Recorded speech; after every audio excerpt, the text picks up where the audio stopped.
ছোটবেলা থেকে অনেক বেশি স্বপ্নে দেখছিলাম ও জিনিসটা কিনার লাগে, কোনোদিন পারছি না কিনতে। আলহামদুলিল্লাহ ও জিনিসটা কিনতাম ফেলা। জিনিসটা কিতা আপনারা লাস্ট পর্যন্ত ভিডিও দেখো, বুঝতে পারবা জিনিসটা কিতা। কারণ এই জিনিসটা লাগে আমি অনেক বেশি অপমান হয়েছি, অনেকের দুয়ারও গেছি, খেদাইয়া আমারে দিছে। হ্যালো গাইস, আসসালামু আলাইকুম। আমি এখানে অপমান হয়েছি, আমি এখানে মানুষের দুয়ার থেকে ফিরে আইছি। কারণটা কিতা আমি লাস্ট পর্যন্ত দেখাইম। আমার মতন অনেক মেয়ে, অনেক ছেলে সবাই দুয়ারও গেছে, কিন্তু অপমান হইয়া আইছে। একটাই কারণ গাইস, কারণটা কিতা আমি দেখাই মনে।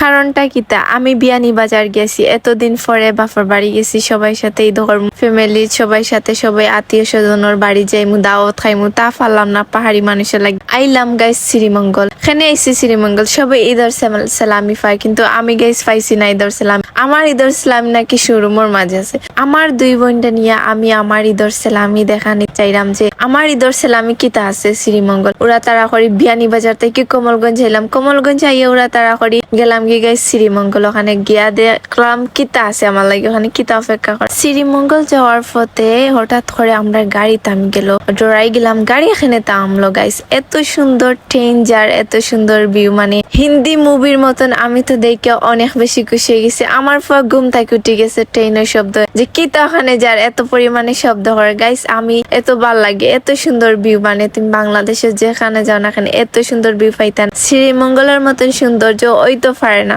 দেখতে দেখতে ট্রেনও গেল গিয়া, আর আমরাও আইছি আমাদের স্বপ্ন পূরণ করাত গাইস। আমার স্বপ্ন দেখো, স্বপ্ন কিতা, আমরা আইছি শোরুমের মাঝে। আর আমার তো ভাল লাগে না, আমি কোন সময় ঢুকতাম। আর সব মেয়েরা ঈদের সালামি পায়, সবার ইচ্ছা মতন মার্কেট করে, মেকআপ কিনে, কাপড় কিনে, জুয়েলারি কিনে, সোনা কিনে গাইস। আমি কিতা কিনলাম, আমি আমার ঈদের সালামি দি একটা টিভি কিনলাম। কারণ আমি চাই না আমার টাকাটা নষ্ট করতাম। আমি চাই আমি আমার স্বপ্নের বাড়ি লাগি একটু একটু করিয়া আমি আমার স্বপ্নের বাড়ি লাগি জিনিস কিনিয়া রাখি। কিন্তু শোরুমে যাওয়ার পরে আমার টিভি বাই মন গেছে না, আমার কাপড় ধোয়ার মেশিনের বাই মন গেছে। কারণ কাপড় ধুইতে অনেক বেশি কষ্ট হয়, কারণ যারা সিজার তারা জানে খুব বেশি কষ্ট হয়, কাপড় বইয়া ধুইতে পারে না। তো আমি পাহাড়ি মানুষটা কইলাম নেক্সট টাইম যে সময় আমার তুমি সালামি দিবা একটু ডাট করে দিবা, যাতে আমি কাপড় ধোয়ার মেশিনটা কিনতে পারি, তোমার লাগি দোয়া করতাম। কাপড় ধোয়ার মেশিন দেখতে দেখতে আমার চোখের সামনে গাইস এসি দেখে আমি নিজরে সামলাইতাম পারলাম না। এসি দেখতে দেখতে গাইস ফ্রিজ দেখাত লাগিস। আমি তো সাইড বাই খালি দেখলাম আমি, মানে কোনটা কিনতাম কোনটা না। তারপরে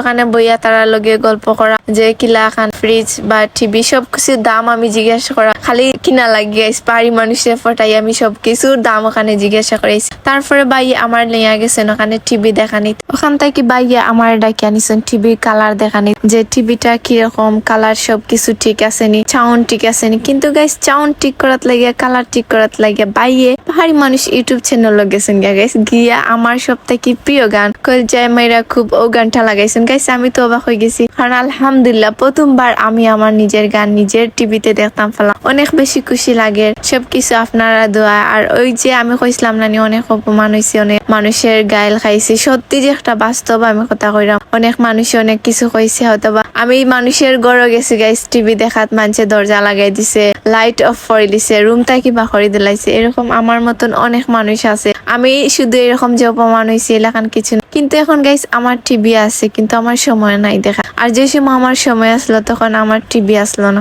আলহামদুলিল্লাহ দেখতে দেখতে আমার আর একটা স্বপ্ন পূরণ হয়ে গেছে, টিভিটা আমার কিনা হয়ে গেছে। কিন্তু টিভি কিনতে কিনতে আমি আর একটা জিনিস এবার আমার লোভ গেছে গিয়ে, আমি আর লোভ সামলাইতাম পারছি না, তাড়াতাড়ি গিয়ে খুলে দিছি। আমার অনেক বেশি শখ আসলো এগুলো ফ্রিজ কিনা, কিন্তু পারছি না গাইস, এতটা টাকা আসলো না ওই ফ্রিজটা কিনার। কোনদিন যদি পারি গাইস আমি ওই ফ্রিজটা কিনবো, আমার অনেক বেশি স্বপ্ন, জানি না পারলাম না কিতা লাগে। আর গাইস আমি তো অনেক বেশি খুশ, কারণ আমার স্বপ্নটা পূরণ হয়ে গেছে। আর সিলেটি মানুষ যেখানে যাইবে পান চা তো খাইতে খাওয়াই লাগবো, চা না খাইলে হইব না হোসাইন। আর আমি শ্রীমঙ্গলের চা রাজার ওখানে থাকি, আমি যদি চা না খাইতে পারি, তাজা চা খাইলাম গাইস, অনেক বেশি মজা হয়েছে চাটা খাওয়া। তারপরে আমরা টিভির মাতরাম, এরপরে সবকিছু জিজ্ঞাসা করাম। আমার একমাত্র নন্দর জামাই আইসন, আমার টিভিটা দেখাত আইসন নন্দর জামাই। তো আমার নন্দর জামাই টিভি দেখলাম, আর আমার নন্দর জামাই আমার ফাল লাগিয়ে খেলাইরা। কারণ ঈদের সময় আমরা তো বিয়ানি বাজার আসলাম, তারা ঈদের ছিল, আমিও করতাম পারছি না, কিছু করতাম পারছি না। তারপরে ওখানে টিভি দেখানিও সবকিছু সব ঠিক আছে কিনা না আমরাও বাইয়া দেখলাম, দেখছি না সবকিছু ঠিক আছে। তারা সবকিছু সেট আপ করে দেয়, কারণ আমরা বাসা তাইয়া যাতে কষ্ট করা লাগে না, তারা সব কিছু মানে একদম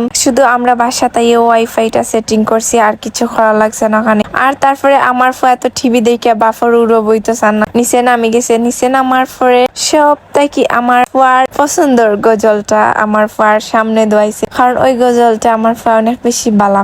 সব ভিডিওতে আপনারা দেখবা গজলটা গাইলে আমার ফুয়া ঘুমাই যায়, খান্দা থাকলে গজলটা চাললে খান্দা বন্ধ হয়ে যায়। সবটাই কি তার প্রিয় হয়েছে গজল তার বাফর, সত্যি যে একটা। তো সবকিছু ঠিক আছে, টিভি সবকিছু সেটিং করিয়া তারা দেলাইছে। এখন শুধু আমরা বাসাত নিয়ে যেতাম, বাসাত নিয়ে যাইতে তো আগে টাকা দেওয়া লাগবে গাইস। টাকা দেওয়া লাগিয়া আমার কিন্তু বিশ্বাস করো চৌকি দিফা নিয়েছে, কারণ এই টাকা লাগে অনেক কিছু। আজ যদি এই টাকা হইতো না তাহলে এই টিভিটা আমি কিনতাম পারলাম না। এই টাকা লাগে অনেক লাত খাওয়া লাগে, অনেক মানুষের কথা শোনা লাগে। টাকাই সব কিছু লাইফে, টাকা বানাই সবাই। টাকা ছাড়া দুনিয়া কেউ কেউ সম্মান দেয় না, টাকা ছাড়া মানুষ তোমার জিজ্ঞাসা করবো না তুমি খাইছো নি, তুমি ভালো আছো নি। টাকার কারণে মানুষ তোমার সবসময় জিজ্ঞাসা করবো, তোমার খোঁজ নিব, কারণ আমরা নিজে জানি এক সময় আমরা কাছে টাকা আসলো না। আমার ছোটবেলা স্বপ্ন পূরণ হয়ে গেছে। এখন আমরা কোমলগঞ্জের উদ্দেশ্যে রওনা দিলাম আমার স্বপ্নের টিভি নিয়ে।